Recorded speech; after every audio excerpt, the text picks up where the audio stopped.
During our wedding reception, my husband's parents pulled him aside and said, "I'll be handling your marriage decisions from now on." He nodded and replied, "Of course." I smiled, clinked my glass and said, "Then let's start with the first decision. Who gets the annulment papers first?" The room went silent. A 29-year-old female met my now ex-husband, a 31-year-old male 5 years ago. For privacy reasons, let's call him Mark. We met through work in Chicago, clicked fast, and before long we were dating seriously. Now Mark was sweet, quiet, a bit reserved, but he was always thoughtful and never made me feel uneasy. Honestly, I thought I hit the jackpot. The only off thing was his parents. His mom and dad are the textbook definition of controlling. If you've ever met people who act like their kid is still 8 years old, multiply that by 100, that's them. From the start, they were everywhere. His mom would comment on what I wore, his dad would question where we went on dates. They called him every night at dinner time. They even tried to accidentally show up on our vacations. I thought Mark handled it well. He'd roll his eyes, sigh, and tell me, "They're just overprotective. Ignore them." And I did. For 5 years I ignored it. Then came our wedding. We got married in downtown Chicago at a big fancy venue. I won't lie, it was beautiful. The ceremony went off without a hitch. I was genuinely happy, Mark seemed happy. People were laughing, dancing, eating. Then the reception started. About an hour into it, right after the first dance, Mark's parents called him over. I noticed, but I stayed back. I figured they just wanted pictures or something. 15 minutes passed, then 20, then 30. Finally, I decided to see what was going on. I walked over, and they were standing with him off in a corner like it was some secret meeting. His mom had her arms crossed, his dad was whispering something, and Mark was nodding like a kid being told off for breaking a window. I walked up.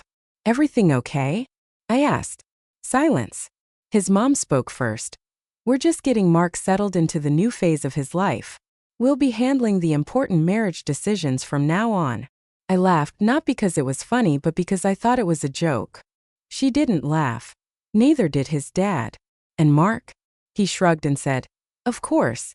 Just like that, like it made sense, like this was normal, like this was how life worked. I just stared at him.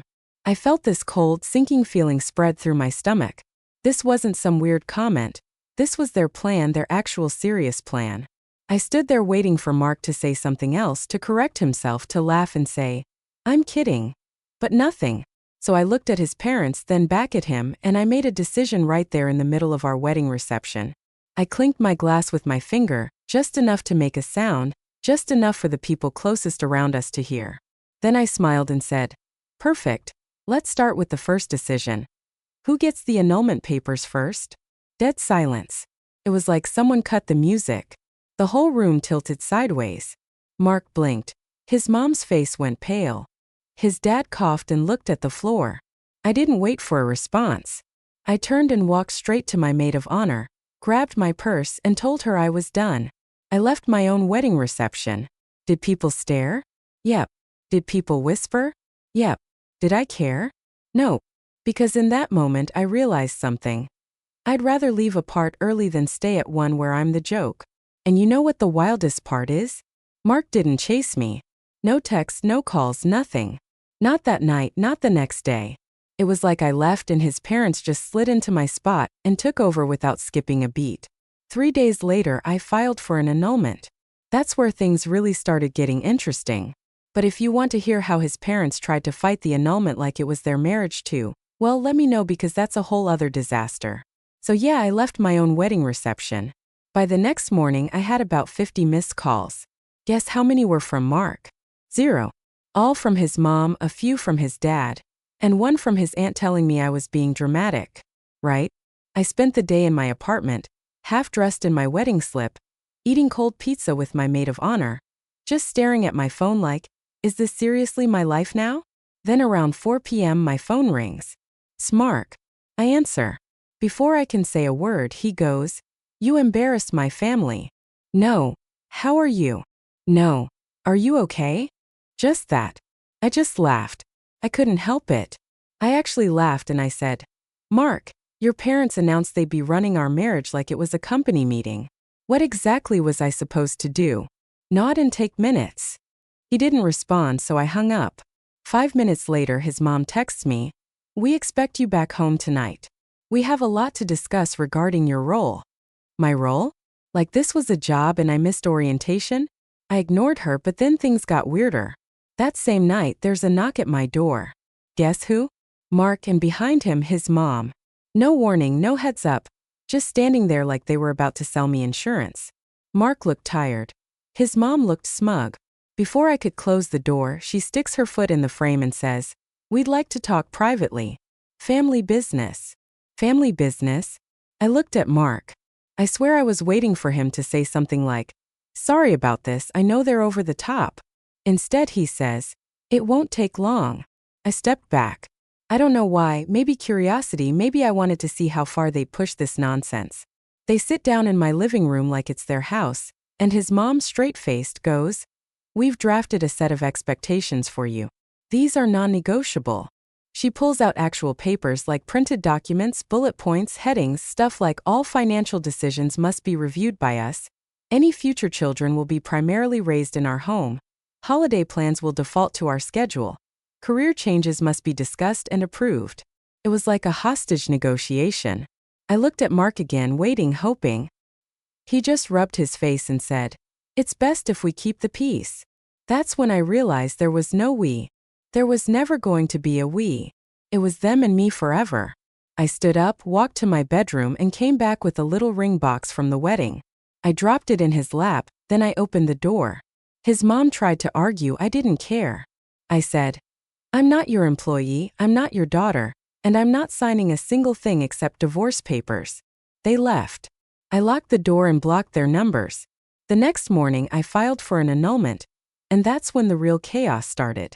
Because apparently, Mark's parents thought they could fight the annulment. They actually hired a lawyer, not for Mark, for themselves. Yeah, they claimed the annulment hurt their family's reputation, that it was unfair to them. I got served papers saying I was causing undue emotional distress to the family unit. You read that right, not Mark, the family unit. The best part? Mark never once reached out to stop any of this.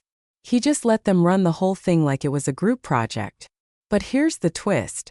Turns out, while I was with Mark, his parents had slowly merged his bank accounts with theirs. I didn't notice at the time. Mark handled his own stuff. But during the annulment paperwork, my lawyer flagged it. Mark's finances were basically gone. The parents were managing it all. They had him signing over control little by little over the years under the excuse of family safety nets and long-term investments. And now they weren't just losing me, they were scared they were about to lose everything. Because part of the annulment involved financial disclosures, and now their whole tangled mess was under a microscope. Lawyers started digging, questions started getting asked, and Mark's parents started panicking. They sent me a letter, handwritten no less, asking if I'd be willing to keep things quiet in exchange for a generous settlement, as if I was the problem, as if I was just going to disappear politely. Spoiler. I wasn't, and I haven't even told you about the private investigator yet. Yeah, there's more. Let me know if you want me to keep going. So, after the letter offering me a generous settlement to keep my mouth shut, I laughed for a good 10 minutes. I thought, wow, these people really believe they're the victims. But I wasn't even close to the bottom of this mess yet. See, after my lawyer started poking into Mark's finances, we found out the situation was worse than we thought. Mark was broke, flat broke. His accounts were drained dry. Everything he earned, everything we thought we'd saved for the wedding, the future, all of it gone. Where did it go? To his parents. They had him set up on some family trust nonsense. On paper, it was all for protection, but in reality, they'd been spending his money like it was theirs.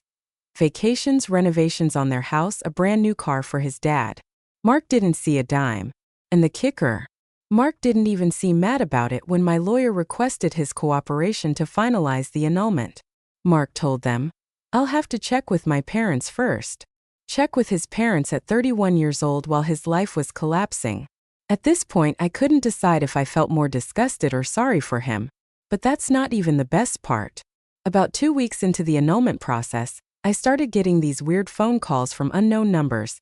No voicemails. Then I got a DM on Instagram from some random woman. She said, "Hey, just wondering, are you still with Mark? I've been seeing him for a while and I just found out he was married." I read that message at least 10 times. She sent screenshots, messages, pictures, receipts from dinners, all dated during our engagement.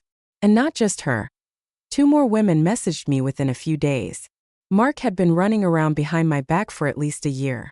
So while I was out here dodging his parents' power plays and fighting off legal threats, Mark was living his best little double life. Or well, as much of a life as you can live when your parents are controlling your bank account. And here's where it gets wild. One of the women had also met his parents. Oh yeah, they knew. She told me they used to invite her over for dinner. His mom apparently told her, "You're so much better for him than his fiancée. She's too independent." Too independent. Translation: she won't let us run her life. So now the picture was crystal clear. His parents were never planning to share control, they wanted me out. They just didn't expect me to make it that easy by leaving my own wedding reception. But once I was gone, they were ready to slide the next girl into my place like nothing happened. I swear it felt like I was living in some kind of long con, like they were running auditions for Mark's wife and I just happened to be the one who left the stage first. But don't worry, I wasn't going down quietly because here's what they didn't realize. That little financial mess they created, those accounts they managed, the trust they drained. My lawyer found enough shady transactions to raise serious red flags. And once those flags went up, so did a few official investigations. Turns out if you move money around like that and involve joint accounts from a marriage, even a short one, you open a few doors that can't be closed. And suddenly, Mark's parents weren't just fighting an annulment. They were answering questions from people who don't take family business as an excuse. The best twist? The other women they're talking to, one of them is actually considering pressing charges for fraud, because she says Mark promised her financial support he never delivered, using money that was technically ours during the engagement period. And me? I'm just sitting here watching the whole thing unfold. Mark hasn't called, hasn't texted, nothing. His mom tried once more, sent me an email that just said, "You could have been part of something special, but you chose to make trouble." Nah, I chose freedom, and it turns out the trouble's just getting started. Because if you think I'm done, oh, I'm only getting warmed up. Want me to keep going? So after the other women came forward, after the investigations into Mark's family finances started heating up, after weeks of total silence from Mark himself, I thought maybe that was it. But nope, they weren't finished. Mark's mom decided we needed to clear the air. She invited me to this dinner at her house, said it was just to talk. I didn't plan to go, but my lawyer, bless her, told me sometimes it's smart to let people run their mouths when they're scared. You never know what they'll give away. So I went. I knew better than to show up alone though. I brought my best friend Danielle, the kind of friend who doesn't just hold your earrings. She holds the receipts. We walked into their house like we were stepping into a crime scene. Mark was there, his mom, his dad, sitting around their fancy dining table like they were waiting for the last guest to arrive so the play could start. And I swear Mark looked like a ghost, pale, quiet, hands folded like a kid in timeout. His mom launched right in. "Let's be adults," she said. "There's no need to make this messy." I just stared. I was sitting in a house paid for with Mark's stolen money, across from a man who cheated on me while his parents planned my exit like it was a company restructure. And this woman was talking about messy. Danielle snorted. I didn't even respond, I just waited. Mark finally spoke. "We can end the animosity," he said. "Work something out privately." I laughed out loud right in his face. "Work what out?" I asked. "You, me, and your 2 other girlfriends? Should we set up a group chat?" His mom made this sharp inhale like I'd slapped her. "I told you those women are lying," she snapped. Danielle pulled out her phone and read aloud. "Hey baby, I miss you. Can't wait to see you again. Don't worry about the wedding. It's not serious." Mark's face turned red. His dad shifted in his seat. "Oh, we have more," Danielle added, pulling out a whole folder of screenshots. "Should we pass them around?" Silence. Then his mom tried again. "That's irrelevant," she said. "What matters is this family's future. You have an opportunity here to help us protect what we've built." At that moment it hit me. She wasn't worried about Mark. She wasn't worried about me. She was worried about the investigation. The financial mess unraveling in real time. They thought if I played nice, if I agreed to make this quiet, the rest would just go away. And Mark, he was just sitting there, letting her do the talking, letting her make the plans just like always. That's when I dropped the real bomb. I pulled out my own folder, set it on the table. Since we're talking about protecting what you've built, I said, you might want to read the official report from the forensic accountant. There are a few interesting charges flagged here, and not just in Mark's accounts. I slid it toward his dad. The color drained from his face. Danielle added, oh, and we shared copies with the investigator handling the other complaints. Turns out financial fraud gets a lot more attention when multiple people come forward. Mark's mom looked like she might actually faint. Her hand clutched the back of her chair like she was holding on to the last piece of solid ground. Mark just said, Mom, Dad, is that true? That's when everything snapped. His mom exploded. This is your fault, she screamed. You were supposed to keep her in line. How could you let it get this far? Suddenly it wasn't me they were mad at, it was him. They turned on him right there, started arguing in front of us like we didn't exist. We had a plan. You knew what to do. You've been careless. You let her humiliate us. Mark tried to defend himself, but it was pathetic. Just mumbling, stuttering, shrinking into his chair like a child being scolded in public. I sat back and watched.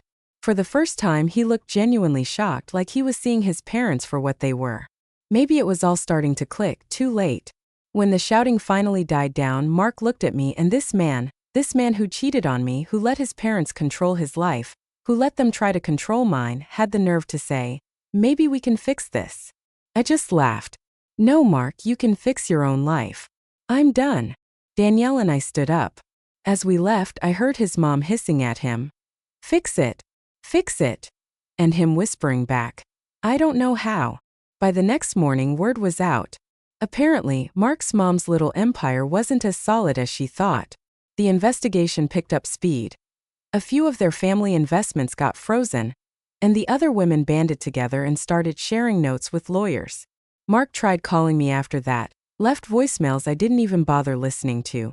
Danielle kept me updated on the gossip, people we knew from work, friends of friends, even some distant relatives. Everyone had opinions. Good for you. About time someone stood up to them.